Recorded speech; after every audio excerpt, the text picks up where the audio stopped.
Welcome to the Human Instrument Mastery Podcast. And today I have the absolute honor and delight, and I'm truly very, very excited to welcome my guest today, Neale Donald Walsch. Hi, Neale. Welcome to the podcast. Thank you so much for Hello. being here. It's very nice of you to say that. It's nice to be here with you as well. How may I serve you? I am here to serve with you, people who will be listening to this podcast, and to have an enlightening conversation. You just wrote a book, a brilliant book, Letters to a Young Seeker. I've read many of your books. And if there's anyone listening who is not aware of who Neale Donald Walsch is, I will just say that Neale is the author of over 40 books on contemporary spirituality. And this is his latest book, Letters to a Young Seeker, Departing Thoughts from an Elder. But Neale is best known probably as a New York Times best author for his book Conversations with God, which is what introduced me to your work as well. And it's a series of book, and has been translated to 37 languages. One of my other favorite books of yours, Neale, is Happier Than God. This is one of my absolute favorite books of all time. Let's start from the beginning. So this is your latest book, and I really am looking forward reading and talking with you about it after I've read it. It has 21 letters that you wrote for a young seeker with 21 awarenesses, you call it, inner awarenesses. And I guess my first question is really what inspired you, other than God himself, or herself, to write this book, particularly in this particular format as well? Well, it was my wife's idea, honestly. Mm. My wife is an award-winning published poet, and she Yes. woke up one day many months ago, and she said to me during the day, I had an interesting dream last night, and she was dreaming about the poet, the German poet Rilke, Rilke, who wrote letters to a young poet who wanted to Yes. become a poet like Rilke, and he was asking for Rilke's advice. So Rilke wrote him some letters, and what the young poet did after Rilke passed on, he actually published a book called Letters to a Young Poet. She said, "You know what, sweetheart, you should write a book, Letters to a Young Seeker." And I said, I never thought about that, but now that you bring it up, it would be wonderful because there are so many things that I wish that I knew when I was 25 or 35 or even 45, that I didn't really become clear about it until I was into my 50s, 60s, and 70s. It's kind of like almost too little too late, that kind of a thing.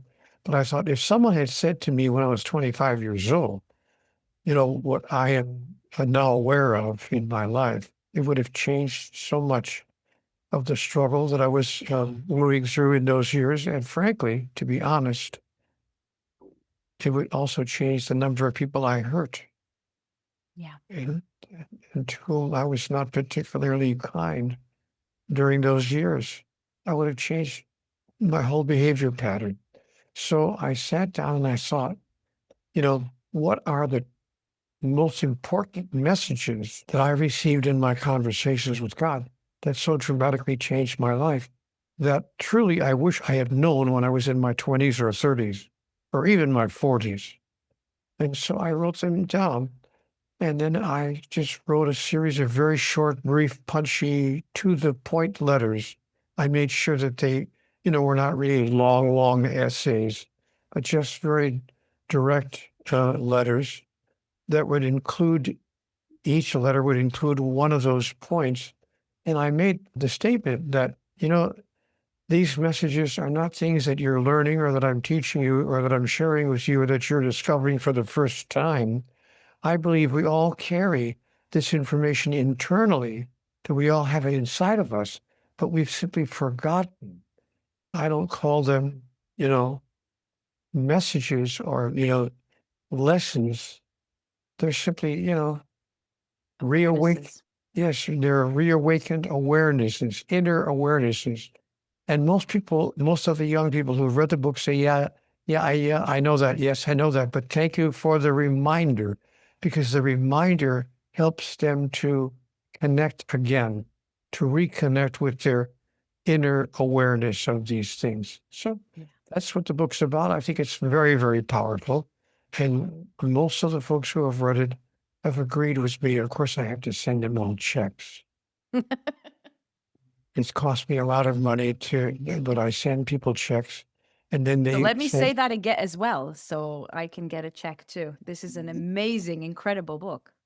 "Oh my gosh!" And we have to make sure that my accountant knows that you get two checks and not just one. Yes. And thank you for sharing all that. And you mentioned the words remember and remind.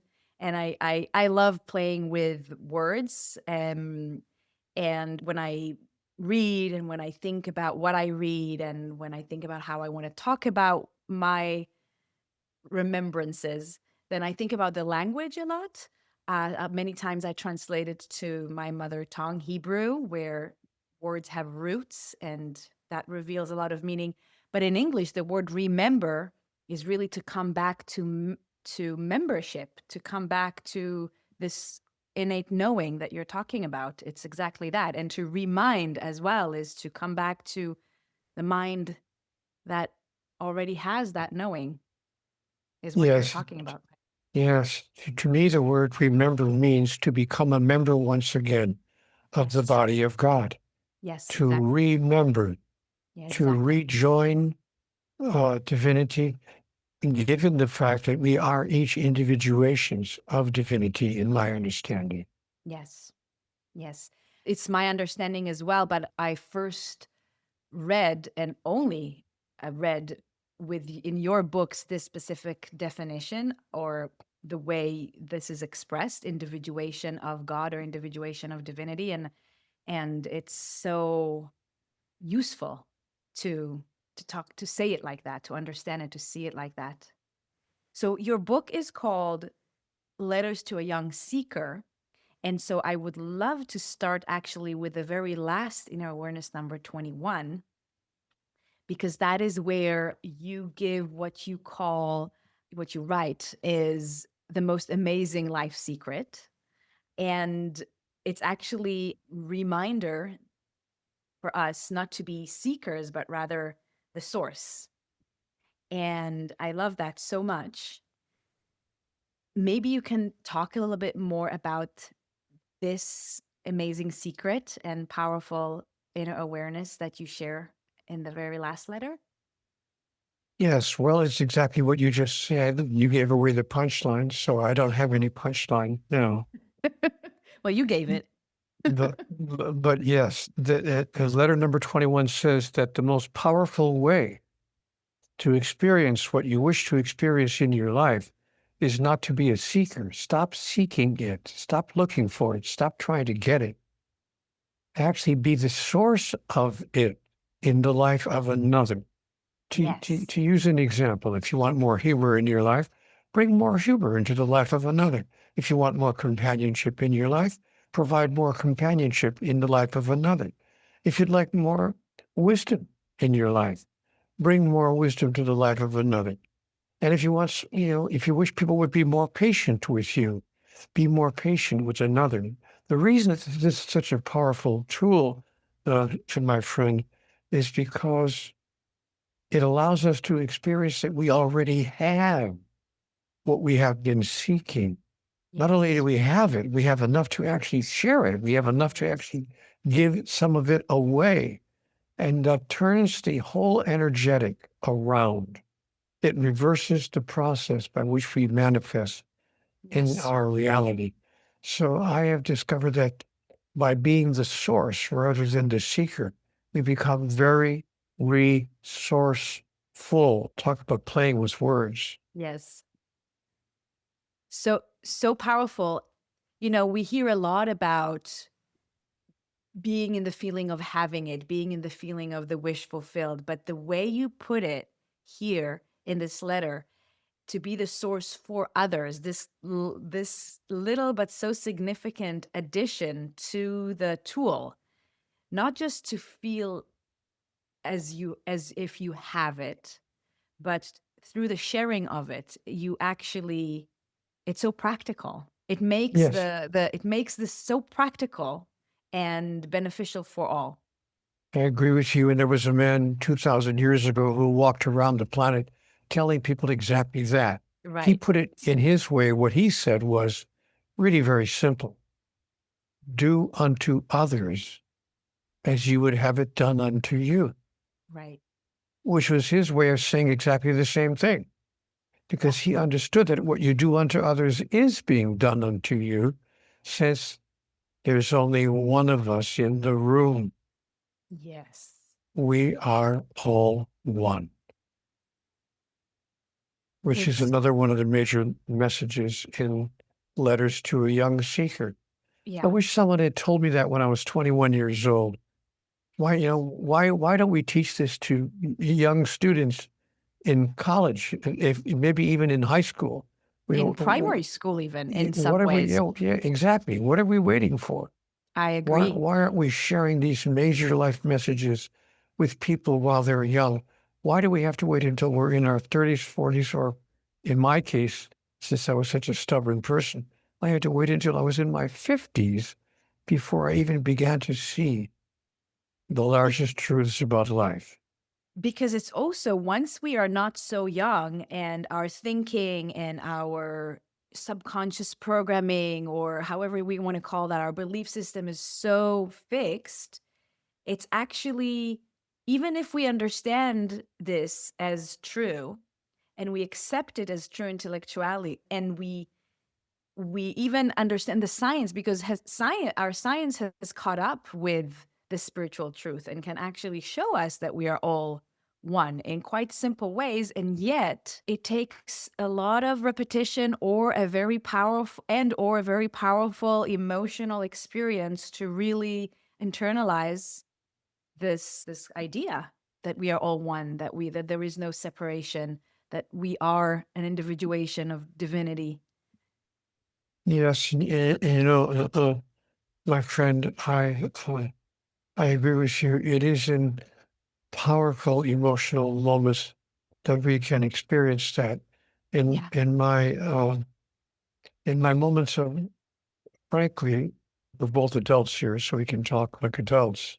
Yes. In my physical and romantic interactions with my spouse, in those gentle, tender moments, I do experience not just the joy and the fulfillment of my physical excitement and satisfaction, but more importantly, I experience, wow, we're really one being here. There's only one of us here. Yeah. And my darling and I have often said to each other, we're one soul in two separate bodies, but we really feel like one soul. We feel like one soul to each other. And then I realized, after I had that experience over and over and over again with my darling, after I had that kind of experience, I realized, you know what? All of life is sexual. SEX, synergistic energy exchange. We're all exchanging energy, and hopefully we're doing it synergistically, because when we do it synergistically, then we can truly be making love to the whole world. And do you know what would happen if critical mass of people, if enough people decided that there was some truth in that point of view? We could literally change the world overnight. There's no Amen. reason Yes, for I the believe world. that to be true. There's no reason for the world to have to be the way it is. All we have to do is listen to what all the great spiritual masters throughout history have been telling us. Yes. Not just the one man who walked around the planet a couple of thousand years ago. Virtually every great spiritual Every master great spiritual master, absolutely. has said the same thing. Catherine of Genoa said the same thing. Julian of Norwich said the same thing. You know, Which relates back to my, I didn't pose it really as a question, but I could say even a frustration, that even though we know it to be true, it takes even the more devoted ones to the understanding, to the well-being of the world, to the embodiment of the truth, still takes a lot of repetition or a an or only through a strong emotional experience to really receive it, to really accept it. All it really takes is what I want to call moral, philosophical, and spiritual leadership. Gertrude Stein is a perfect example. She stood up a few years ago and said, "Don't you think it would be better if people could be paid the same amount of money, people who do the same work for the same company in the same number of hours with the same level of efficiency? Why should one person get more money than the other person because the first person has a particular physical appendage that the second person does not? Why should women be paid the same as men?" And she raised Yeah. her voice in such a gentle but powerful way that pretty soon corporations began to realize, you know what? She's absolutely right. We need to pay women the same, down to the last penny, the same salaries that we pay men. And so, and she's just one person. There was another individual, a gentleman named Martin Luther King Jr., Dr. King, if you please, who made a similar point when he stood up in front of the Washington Monument and said, "I have a dream. Yeah. I have a dream that one day we will see that all men are created equal." So, you know what? I bring these examples up because it shows us that individuals working together with others, in fact, can create massive changes in the way humanity behaves with itself. Yes. Yes, and in the later books of the serious conversations with God, you and God go deeper into these applications of the truth, right? With civilizations and humanity. Um, and this actually leads me to one of the questions I really wanted to ask you, Neale, today. And I want to tie it to inner awareness number 11 in your book. Maybe I can read it. And it takes me to one of the questions that I get a lot when I talk about this stuff, let's say, with people, which is about all the evil in the world, right? All the evil. What about all the evil in the world? You know what's How? interesting, by the way, since you like wordplay? Yes, The word evil is the word live backwards. I love that. Thank you so much. When we live backward, we wind up expressing that which we call evil. Mm, so good. And that is the sin. That's the mistake that we're making for sure. Yes. Thank you. That's a great gift for me. I really love playing with words. So I will read inner awareness number 11 with your permission from your book. When you cause your emotion to always be an expression of pure love, you will change your life for the better forever. But then I also want to go to inner awareness number 10 that comes before that. Your emotions are your life's most powerful creative tool. And you talk in these two letters about how you can express negative emotions lovingly, right? You can still feel negative emotions, but express them in a way that is still an expression of love. Profoundly true. We can find a way to disagree agreeably. Yes. And in fact, the truth is that when we express disagreement with another person, we are expressing love because we're sharing with that person our innermost truth, even if our innermost truth is different from theirs. Because all people want from each other is visibility. We want To be seen. nakedness. And Yeah. not just in the bedroom, not just in romantic moments. We want nakedness with each other all the time. Can you be naked with me? That is, can you have nothing hidden from me? Must you hide your motives? Must you hide your truths? Must you hide your innermost reality? And must you hide your opinions if they differ from mine? Can't we love each other enough to share our differences in a loving way. Because that's when we heal the division between us. Differences do not have to create divisions. Contrasts do not have to create conflicts.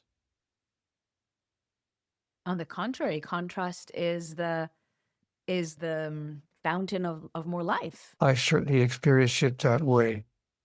And these are the kinds of messages that I received in my conversations with God, but not until I was in my mid-50s. Yeah. I was in my 20s, 30s, and 40s. I was living the kind of life that we're discussing that causes the world to be the way it is. I was part of all of that. And I did some things that I can't believe I did. And I had an affair on my first wife.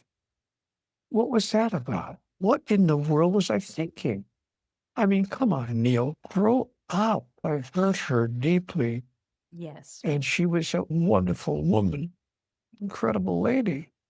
Gave birth to my first two children, Yeah. my wonderful daughters. And when I look back on it, I'm like, wow, how could I have hurt someone so deeply in such an incredibly selfish way?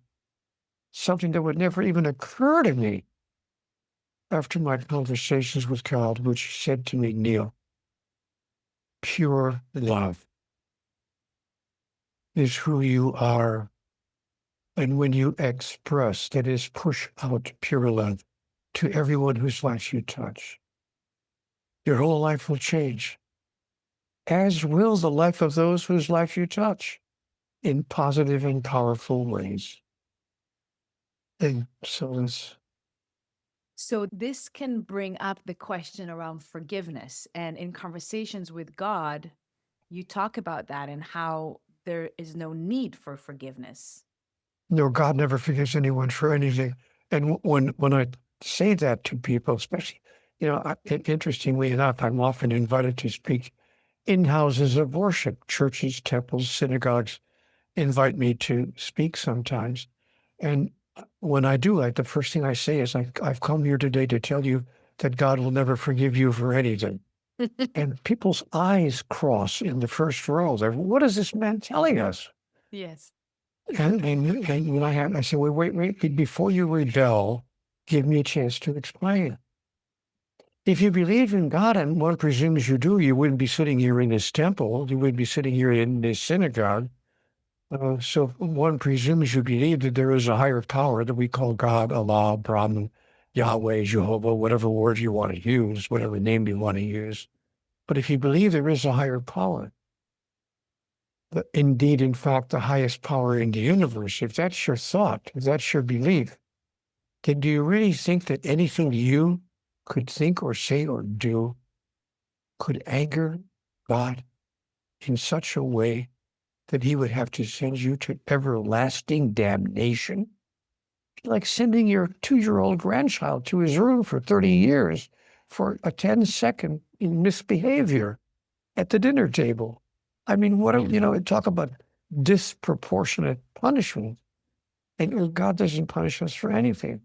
So what I have learned in my conversations with God is that God's love is not transactional.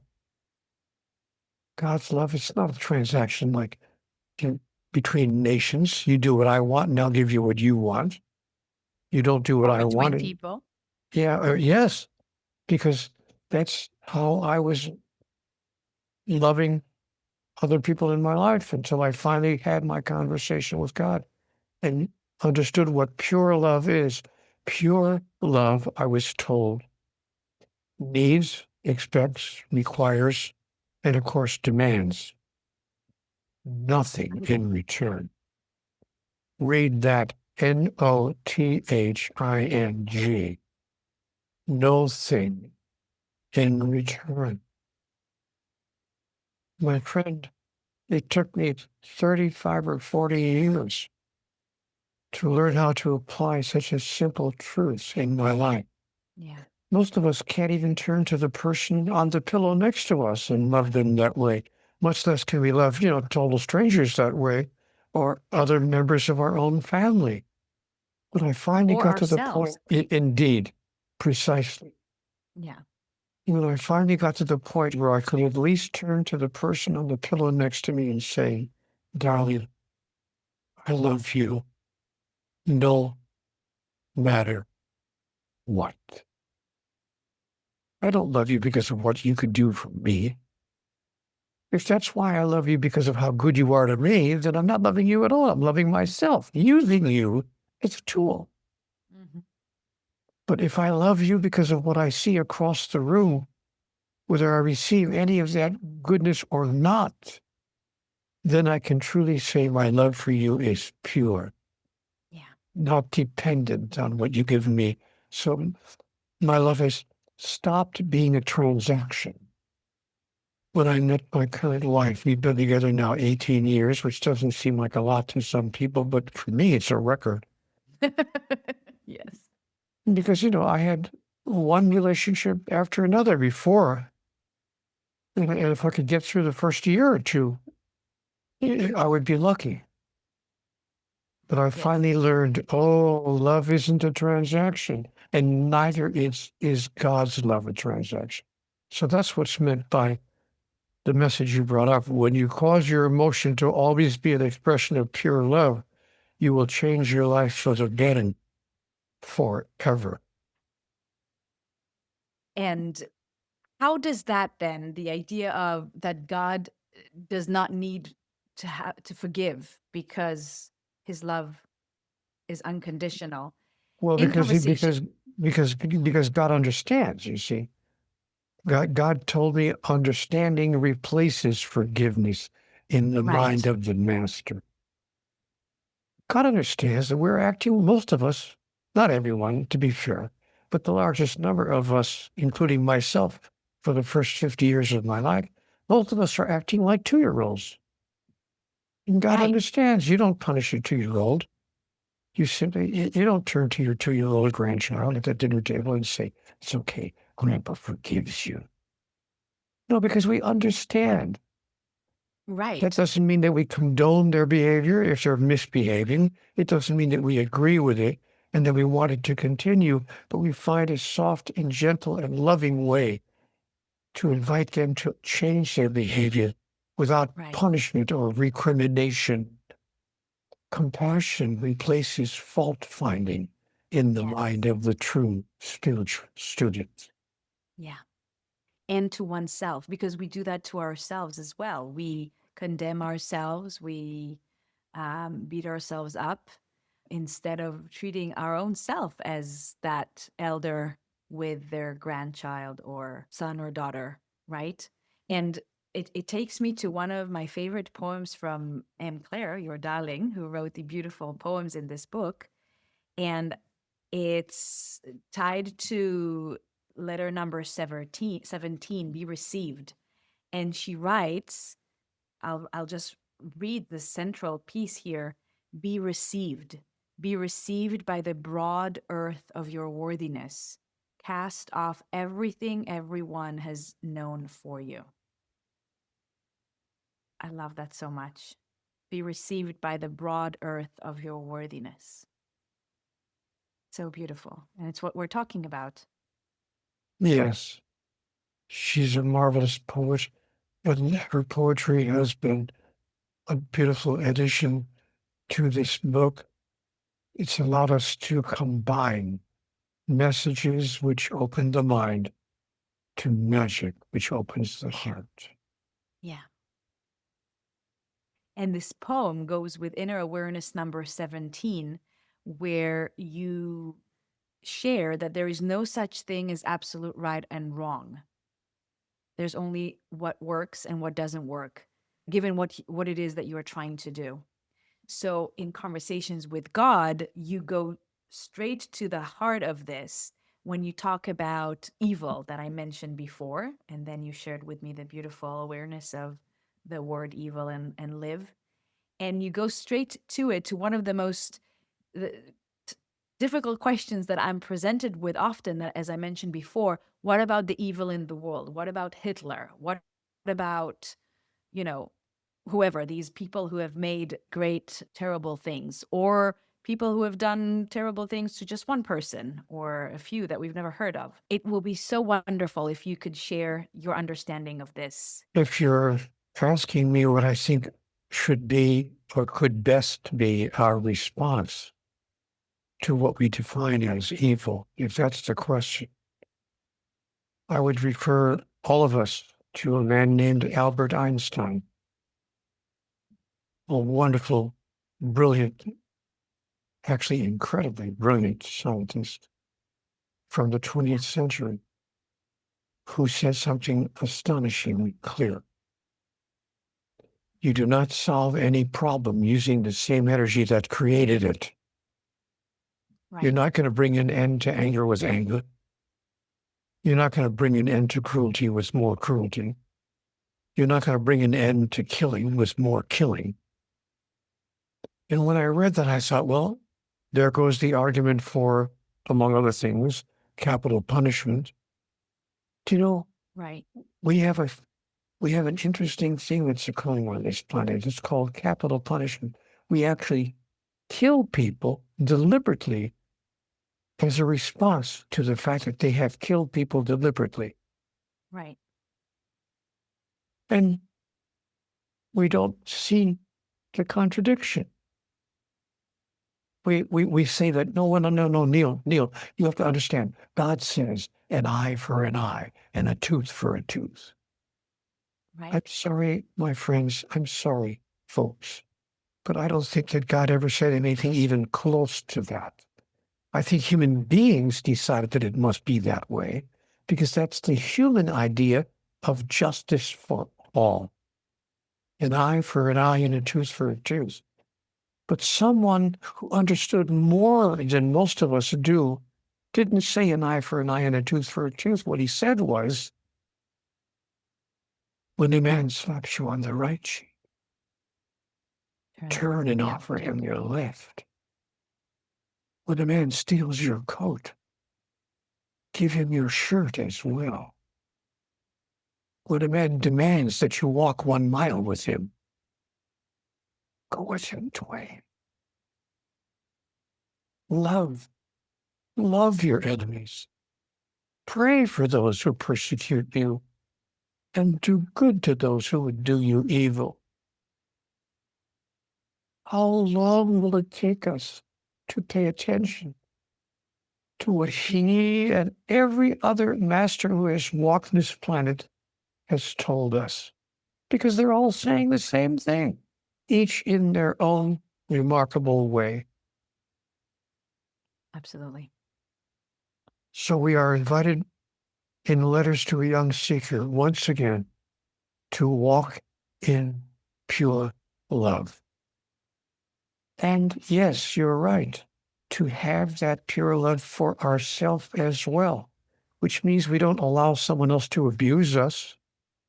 We don't allow someone else to continually hurt us, emotionally, verbally, and God forbid, physically. We don't allow that to happen because that wouldn't even be loving to them. It's amazing the number of people in partnerships who allow their partner to hurt them verbally and sometimes even physically because they think that that's how to love the other person. But it's not loving to another person to allow them to feel that their cruel behavior is acceptable. What are we teaching them? That's not a loving thing to teach someone that. The loving thing to teach a person is how they can best behave to serve themselves and all those whose lives they touch in a remarkable and evolutionarily progressive way. It's really quite simple. There's no mystery here. This is not New Age philosophy. We've been told this from all the masters throughout the history of our species. So, maybe I'll write a book called When Will We Listen? Yeah, when will we listen? It reminds me of a poem I shared with you before, this beautiful book by Hafiz. I'm so curious to know if your wife M Claire is familiar with Hafiz, because when I was reading her beautiful poems, it just resonated with these poems so much. Please ask her. And I actually, so in in my book, The Skill of Freedom, that you wrote the foreword to, that was published around the same time as yours, I have a little quote in each for each chapter. And the first one is yours. And in this chapter, called The Primal Wound, it opens with these words from Hafiz. I wish I could show you, when you are lonely or in darkness, the astonishing light of your own being. I wish I could show you, when you are lonely or in darkness, the astonishing light of your own being. It's so simple, as you say, with realizing our true nature as pure love, we can love ourselves and love another unconditionally. But it is a practice. And we've been taught since we were children, that is, many of us, maybe not all of us, but many of us have been taught since we were children not to take that particular position with regard to ourselves. You Exactly. don't think too much of yourself. You must be modest, and Right. so I was taught by my father. Even if I said something positive about myself, I really had a great day at school today. I scored 100 on the test. My father would say, "Don't brag, Don't brag. don't boast." So I realized, and I got the message from my dad. Don't talk well about myself. And then I really transferred that, not just to other people. Don't talk well about myself, even to myself. Look, rather, instead, look at my weaknesses, at my feelings, at my ineptitudes. And so I lived for the first 30 years of my adult life in that way. Now, Yeah. since my conversations with God, I've been able to even turn that particular behavior around. Not bragging. I don't want to brag. I'm not supposed to brag. I'm not boasting. I'm just saying that it is possible to even turn that lifelong behavior around and to look in the mirror and say, you know what? When all is said and done, you're a good person. Yeah. You are kind. You are caring. You are understanding. You Yeah. are generous. And you are loving. Neale, you're a good person. It took me 50 years to be able to say that to myself. Yeah.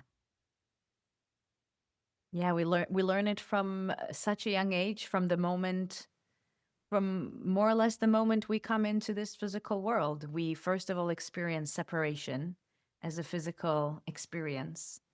And I call this the primal wound. Underneath all the layers of conditioning of what our parents told us or what we picked up from our environment, or all this information that was going straight into that system of our human instrument, as I call it, we first experienced separation.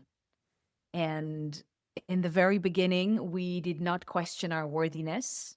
We demanded food and care and warmth and as little babies, but very quickly we picked up on all these trends of thoughts and beliefs around us, like what you are sharing that your father told you.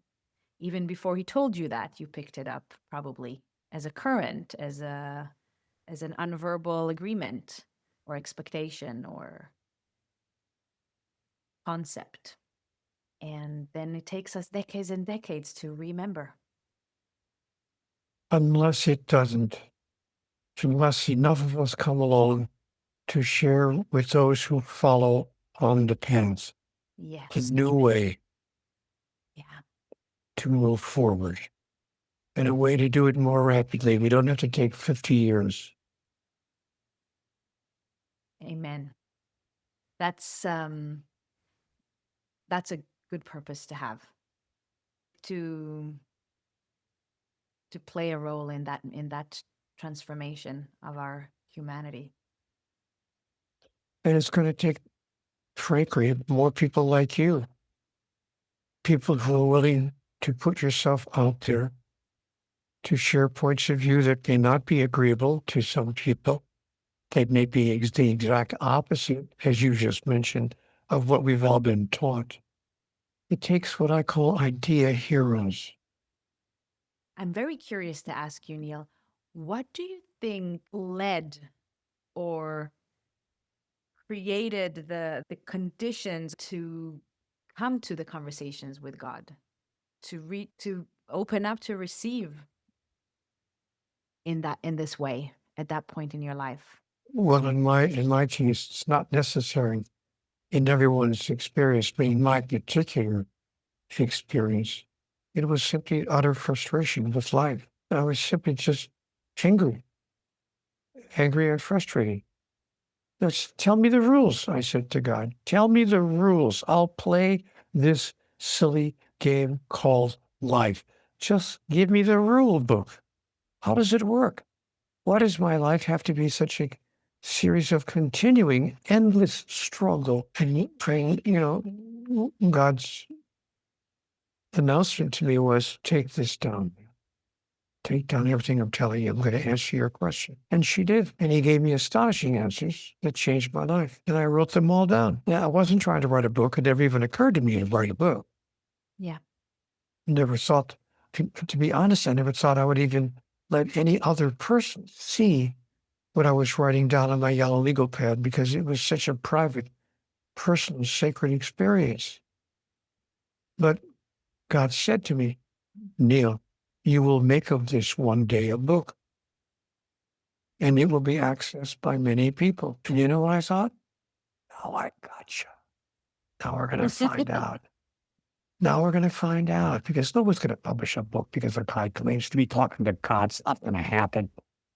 And even if it was published, self-published, nobody's going to rush to the bookstore and buy a book because some guy in Oregon claims that God is talking to him. Come on. It's not going to happen. How did it happen then? I was daring God. I said, okay, we'll see about that. It's not going to happen. So I sent my handwritten notes, which I went to a Xerox copying place, and I copied all my handwritten pages, folded them up, put them into an envelope, sent it to a publisher. They called me 2.5 weeks later. We want to publish this book.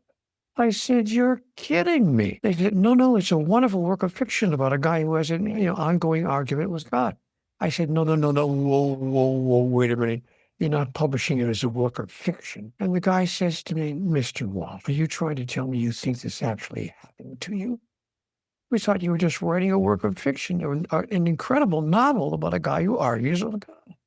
I said, no. These are notes that I took in my actual real life experience. He said, well, okay, we'll put it out as a nonfiction book, but you're not going to find 500 readers. People are going to rush to the store because some guy in Oregon claims that God's talking to him. And he was right. The publisher was right. The book did not find 500 readers. It found 5 million. Amazing. Not boasting, just saying that's what happened. Yeah. And I became very clear that I need to listen carefully to what I'm being told. And that all of us, not just Neale Donald Walsch, but all of us are having conversations with God all the time. We're simply calling them something else. Women's intuition, an epiphany, a sudden insight, a brilliant idea, an incredible level of awareness that just came over me. We call it what we want to call it, a coincidence, serendipity, but we're all having conversations with God, whatever you want to call them. And God is not something separate from us. The conversations we're having are not conversations with an entity that's separate from us, but that lives within each of us. That's the whole point of the conversation. I exist in and as part of you. And when you share the part of you which is divine, in the way you touch other people's lives, you will not only change your life, you will not only change their life, you will change the whole world with which you interact. This is so good. I think there cannot be better words to end our conversation today. And I want to already play this back and listen to this last sentence again. It's so good. Thank you so much, Neale. Thank you. for the opportunity to share these ideas with you. They're not my ideas. All I did was take dictation, but I did have the timidity and then commitment to keep accurate notes. And then, as I said, to send them off to a publisher just to see what would happen. And the rest, as they say, is history. So And then to thank write you. more and more wonderful books. Thank you so much for all the books you've written. I've read several and several of them, as I mentioned. And I cannot, if anyone listening haven't read these books, then this should be your next read. Neale, thank you so much for all the masterpieces that you have allowed to come to and through you into this world. And thank you so much for being with me here today and for writing the foreword to my humble book as well, The Skill of Freedom, and for giving it its subtitle that you have suggested to me. You heard me say crack the code, and you heard me say the human instrument, and so you told me your book should be called Crack the Code of the Human Instrument. Eventually I named it The Skill of Freedom, but it has your blessing and your influence in it, and I thank you so very much for that too. Well, you're very kind. And thank you for those sweet words and for giving me a chance to tell people about the latest book from the Conversations with God dialogue titled Letters to a Young Seeker. Yes, Letters to a Young Seeker. And please thank your wife, M. Claire, who is the wonderful poet who wrote this with you. It's a wonderful, wonderful book, and one that you would want to read again and again. One thing that I also wanted to share about my experience reading your book, Letters to a Young Seeker, is that it is really almost sometimes like a quest because you take us, the reader, back and forth between the different letters and the inner awarenesses that you share in them. And yeah, it's just something I wanted to share as part of the experience of reading the book. It made it ever more experiential and substantial in a way, and fun as well to read it because of that. Because you kind of you made me go back and forth in the pages, through the pages, and connecting the dots in along the way. So yeah, Thank you. another little thing in reading this was also this experience. Thank you for sharing that with me. I appreciate knowing that. And it's wonderful. I receive your energy with great humility. Thank you, my friend. It's been wonderful to share this time with you. Likewise, thank you so much, Neale. You're welcome. Bye for now.